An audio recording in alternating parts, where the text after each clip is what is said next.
Gerakan Nurani Bangsa sebagai gerakan etis dan non-partisan untuk memperkuat upaya mewujudkan cita-cita bersama bangsa Indonesia, meyakini perlunya upaya bersama dari berbagai elemen bangsa agar cita-cita tersebut terwujud.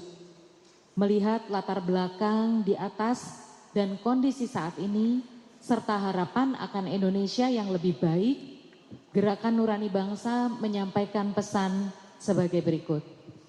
Pertama, demokrasi sebagai manifestasi kedaulatan rakyat harus terus dijaga pelaksanaannya dengan memperkuat pemerintahan berdasarkan prinsip penegakan hukum dan penghormatan hak asasi manusia demi terwujudnya kesejahteraan dan keadilan rakyat. Rakyat harus diberikan ruang sebesar-besarnya untuk memilih secara langsung para pemimpin daerahnya sesuai amanat konstitusi. 2. Semua elemen bangsa, penyelenggara negara, pemerintah, aparat penegak hukum, partai politik, masyarakat, dan pelaku bisnis perlu menjaga dan merawat prinsip supremasi sipil sebagai pilar demokrasi dan pengejawantahan amanat reformasi. Polisi fokus kepada tugasnya memelihara keamanan dan ketertiban masyarakat, menegakkan hukum dan perlindungan serta pengayoman masyarakat, sementara TNI menegakkan kedaulatan negara dan menjaga pertahanan negara. Ketiga, seluruh agenda berbangsa dan bernegara perlu disandarkan pada kemaslahatan rakyat dan masa depan negara bangsa secara berkelanjutan, tidak terjebak pada kepentingan segelintir orang dan kepentingan jangka pendek. Keempat, Presiden dan para pembantunya agar menjalankan program dan kebijakan yang mampu memperbaiki kualitas pemenuhan hak dasar seperti pendidikan, layanan kesehatan, lapangan kerja, sehingga kualitas hidup warga terus meningkat.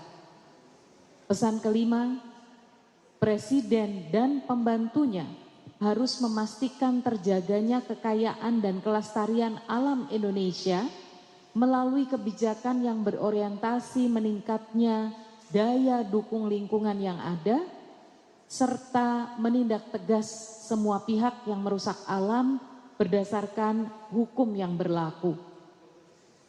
Keenam, seluruh penyelenggara negara, khususnya aparat keamanan dan aparat penegak hukum, harus melindungi dan menjaga kebebasan berpendapat dan berekspresi warga negara, termasuk kebebasan pers di era demokrasi sebagai hak asasi yang dijamin konstitusi dengan menegakkan hukum secara adil, berintegritas, dan berkeadilan.